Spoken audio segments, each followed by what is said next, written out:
নমস্কার বন্ধুরা, আজকে আমরা জানবো আইটিবিপি বা ইন্ডো তিব্বত বর্ডার পুলিশ ফোর্সের সম্পর্কে।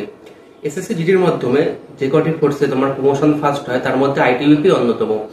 আইটিবিপিতে মোটামুটি তুমি 12 থেকে 15 বছরের মধ্যে কনস্টেবল টু হেড কনস্টেবল আরামসে হয়ে যাবে। চলো তাহলে দেখে নেওয়া যাক আইটিবিপি সম্পর্কে।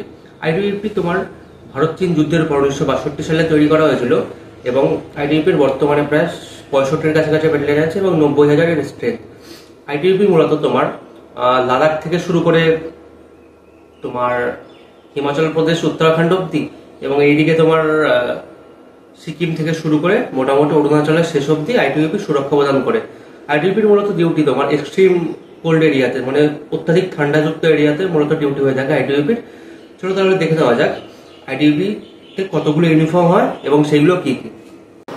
প্রথমে যে ইউনিফর্মটা দেখানো হয়েছে এটা হচ্ছে খাকি ইউনিফর্ম। এটা অফিস পারপাসে ইউজ করা হয় এবং তোমার সেরিমোনিয়াল পারপাসে ইউজ করা হয়। তারপরে এটা দেখানো হয়েছে সেটা হচ্ছে কেমে ইউনিফর্ম। এটা ডিউটিতে ইউজ করা হয় এবং ফিল্ডে ব্যবহার করা হয়। তারপরে যে ইউনিফর্মটা দেখানো হচ্ছে এটা হচ্ছে এক্সট্রিম কোল্ড ওয়েদারে ডিউটির সময় ব্যবহার করা হয়, মাইনাস টেম্পারেচার যেখানে চলে যায় সেইখানে হচ্ছে এই ইউনিফর্মটা ব্যবহার করে আইটিবিপি। এবার দেখে নেওয়া যাক আইটিবিপিতে রিক্রুটমেন্ট হয় কোন কোন পদের জন্য। প্রথমে যে পদের জন্য রিক্রুটমেন্ট হয় সেটা হচ্ছে কনস্টেবল ট্রেডসম্যান। এই কনস্টেবল ট্রেডসম্যান র্যাঙ্কের জন্য আইটিবিপি নিজেই নিয়োগ বের করে এবং প্রতি 2 থেকে 3 বছর অন্তর অন্তর এটার নিয়োগ পদ্ধতি সম্পূর্ণ হয়। আইটিবিপিতে কনস্টেবল ট্রেডসম্যানদের জন্য পেন্টার, কার্পেন্টার, বারবার, কুক, ওয়াটার ক্যারিয়ার এর র্যাঙ্কগুলোর জন্য রিক্রুটমেন্ট হয়। সেকেন্ড যে রিক্রুটমেন্ট হয় সেটা হচ্ছে কনস্টেবল অ্যানিম্যাল ট্রান্সপোর্ট বা পশুবাহকের জন্য। এটারও রিক্রুটমেন্ট প্রতি 3 বছর বা 4 বছর পর হয়। তারপর হচ্ছে constable GD. Constable GD recruitment SSC জিডির থ্রু হয় এবং এসএসসি জিডিতে এস জিডি কনস্টেবল তুমি আইটিবিপিতে পোস্টেড হবে।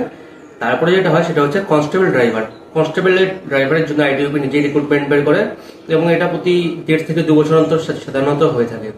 তারপর যেটা হয় সেটা হচ্ছে হেড কনস্টেবল মিনিস্ট্রিয়াল।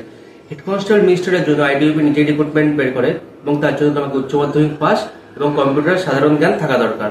তারপর যে র্যাঙ্কটার জন্য রিক্রুটমেন্ট হয় সেটা হচ্ছে এসআইডি, সাব ইন্সপেক্টর ডি। এটার জন্য তোমাকে এসএসসি সিপিও এক্সাম ক্র্যাক করে আসতে হবে। তারপরে অ্যাজ এ অফিসারের জন্য তোমাকে আসতে হবে অ্যাসিস্ট্যান্ট কমান্ডেন্টের এক্সাম, ইউপিএসসি, সিএপি, এপিএসসি। তো এই হলো আইটিবিপির নিয়োগ পদ্ধতি। ধন্যবাদ।